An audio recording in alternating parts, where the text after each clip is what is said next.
Bismillahirrahmanirrahim. Assalamualaikum warahmatullahi wabarakatuh. Perkenalkan, saya Fikri Amrullah Syabani. Izin untuk menjawab UAS mata kuliah Sistem Operasi. Untuk soal yang pertama, apa itu sistem operasi? Jelaskan fungsi dari sistem operasi.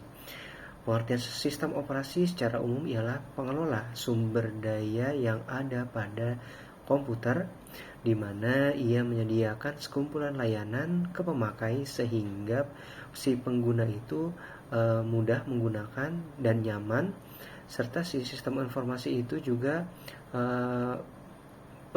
memanfaatkan sumber daya yang ada pada sistem komputer. Fungsinya adalah membuat kondisi komputer agar dapat menjalankan program secara normal.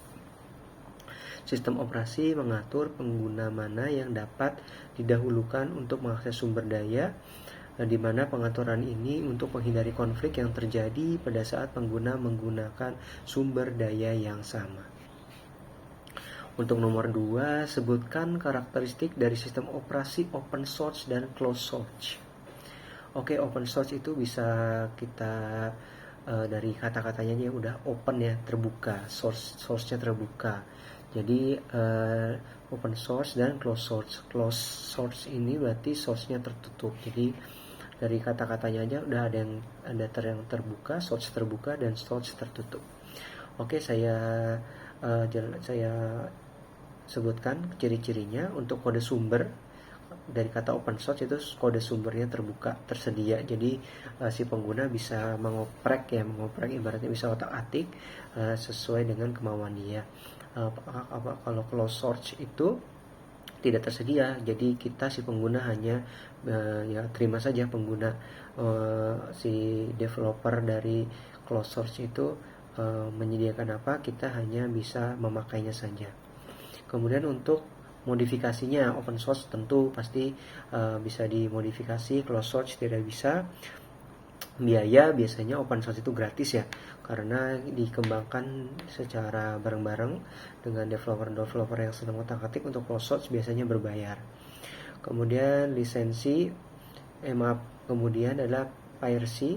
Tidak ada untuk open source, tidak ada mengenal istilah pembajakan, karena tadi kan sudah gratis ya, jadi bebas tuh mau di share apa gimana. Untuk open source itu gratis, sedangkan kalau closed source biasanya itu ada biayanya, kita membeli aplikasinya atau membeli operating systemnya seperti itu. Jadi ada istilah pembajakan karena biasanya dia tidak bayar secara ilegal gitu ya. Kemudian untuk dari segi dukungan komunitas, untuk closed source itu banyak dukungan komunitasnya. Ada juga dukungan komunitas dari perusahaan pembuat, misalkan seperti Linux, ada distro-distronya ya kalau nggak salah, ada yang support komunitasnya. Kalau misalkan yang closed source itu tidak ada, biasanya tidak ada kok, maksudnya si dukungan komunitas itu hanya perusahaan si pembuatnya, seperti itu. Untuk selanjutnya nomor 3, gambarkan skema dasar sistem komputer. Yang pertama itu ada peralatan masukan atau misalkan input. Input itu masuk ke dalam port-port masukan atau keluaran, atau input atau output gitu ya. Untuk nomor 3 adalah gambarkan skema dasar sistem komputer. Saya akan menjelaskan dulu. Komputer itu terdiri dari 2 perangkat, yaitu perangkat keras atau biasa disebut hardware, dan perangkat lunak yang biasa disebut software.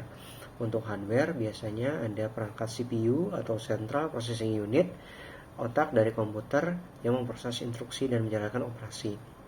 Kemudian ada memori, RAM, yaitu Random Access Memory, tempat penyimpanan sementara yang digunakan oleh CPU untuk menyimpan data yang sedang diproses. Kemudian ada storage atau penyimpanan, yaitu tempat penyimpanan data kita ya, seperti SSD atau hard disk seperti itu.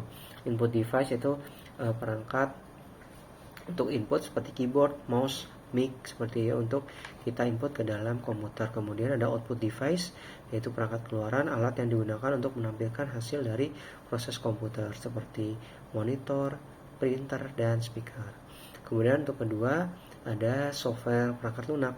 Ada software atau yang biasa disebut perangkat lunak. Perangkat lunak ini terdiri dari OS, yaitu operating system, perangkat lunak yang mengelola perangkat keras dan perangkat lunak lain di komputer, contohnya Windows, Linux, dan Mac OS. Kemudian ada application software atau aplikasi. Ini adalah program-program yang digunakan untuk menjalankan tugas-tugas tertentu seperti pengolah data, perambahan web, dan aplikasi desain grafis. Cara kerja dasar sistem komputer adalah yang pertama ada input, jadi si user itu menginput dari peralatan input ya, seperti mouse atau keyboard atau mic seperti itu. Nanti si input itu akan masuk ke dalam komputer, ke dalam port input ya, ke dalam port input. Nanti si data tersebut akan masuk ke dalam pemroses atau CPU, itu menggunakan bus kendali. Nah, nanti pemroses akan memproses data tersebut, dan si data itu apabila disimpan ke memori utama akan ditransfer menggunakan bus kendali. Kemudian dari memori utama akan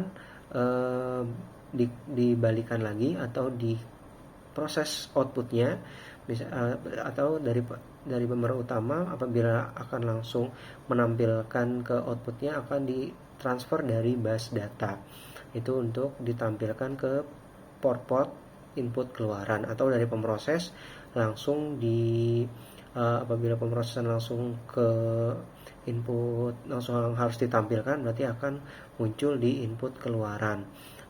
Maksudnya di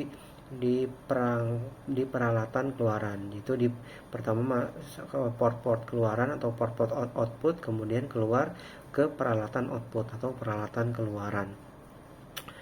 Jadi di antara port input atau output dijembatani oleh bus kendali ke pemroses, dan apabila pemrosesan itu butuh disimpan akan disambungkan lagi, dijembatani oleh bus kendali menggunakan memori utama. Dan apabila ada bus kendali ini, apabila si programnya itu mempunyai prioritas tinggi, apabila misalkan dia mempunyai prioritas yang biasa saja, dia menggunakan bus data, seperti itu kurang lebihnya. Selanjutnya untuk yang nomor 4, yaitu jelaskan apa itu perangkat input, proses, output, dan memori beserta perangkatnya. Ini saya coba jelaskan. Input adalah perangkat masukan, artinya yaitu perangkat keras yang berfungsi untuk memasukkan data atau perintah ke dalam mesin komputer, yaitu mesinnya itu adalah prosesor. Jadi contoh perangkat input ini adalah keyboard, mouse, mic, seperti itu ya. Kemudian ada proses adalah alat untuk memproses data yang telah dikirim oleh alat input dan kemudian diterjemahkan sesuai dengan perintah yang diberikan.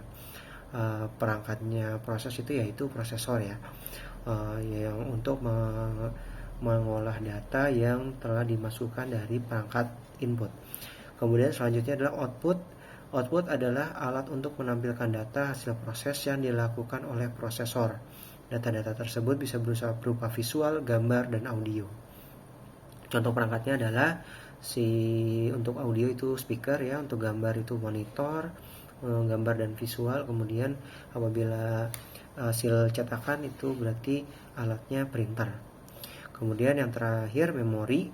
Memori adalah media penyimpanan yang digunakan komputer untuk menyimpan proses pengolahannya. Jika bisa memori itu sebenarnya ya alat penyimpanannya. Jadi apabila kita sudah melakukan pengerjaan dalam komputer, jadi si file tersebut akan disimpan ke dalam memori, seperti itu.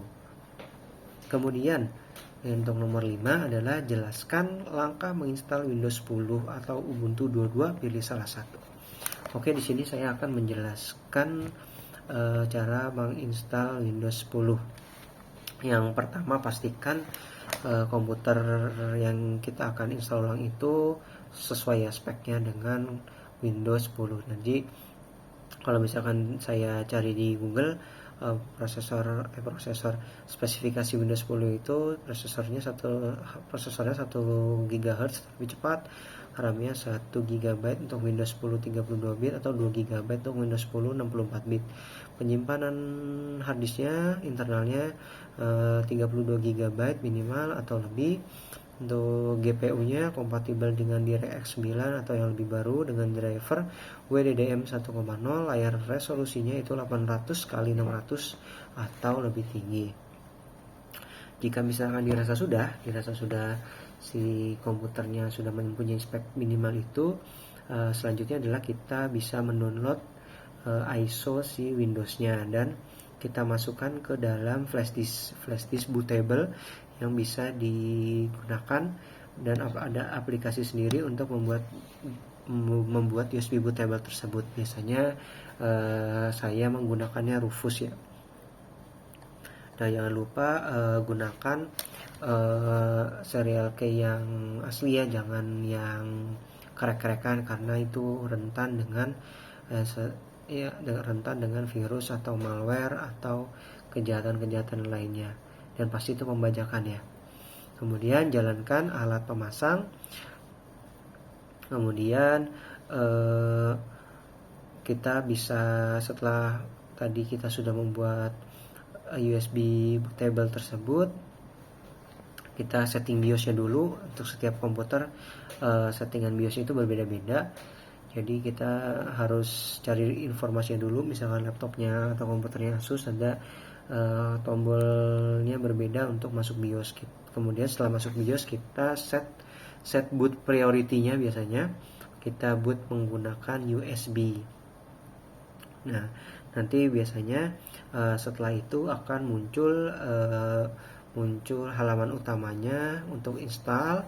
Setelah kita klik install now, biasanya kita akan diarahkan untuk di perangkat mana, maksudnya di penyimpanan di drive mana yang akan kita install. Biasanya kan drive C ya, drive C nya kita select. Apabila misalkan emang sudah terinstall, bisa kita format terlebih dahulu. Jadi untuk install ulang ini, apabila ingin bersih, biasanya drive C nya kita format ulang. Jadi pastikan data-datanya juga sudah terbackup dengan rapi, dan yang pastinya file-file yang ada di My Dokumen itu pasti terhapus ya apabila si drive C nya akan kita format. Setelah itu kita tinggal klik next. Biasanya nanti akan memulai instalasi ke dalam drive tersebut. Nah, nanti akan ada muncul instalasi berjalannya itu biasanya tergantung perangkat ya. Apabila perangkatnya menggunakan SSD, pastinya lebih cepat, dan kalau begitu pun sebaliknya, apabila menggunakan hard disk biasa, biasanya lebih lambat. Jadi ditunggu saja, nanti setelah itu dia akan merestart dan akan meminta kita untuk melakukan settingan-settingan seperti wifi, seperti user akun, dan lain-lainnya seperti itu. Apabila sudah masuk ke tahapan itu, berarti sudah selesai kita menginstal komputer tersebut dengan Windows 10. Baik, sepertinya itu saja yang bisa saya jelaskan untuk menjawab UAS mata kuliah sistem operasi. Kurang lebihnya saya mohon maaf. Alhamdulillahirrabbilalamin. Assalamualaikum warahmatullahi wabarakatuh.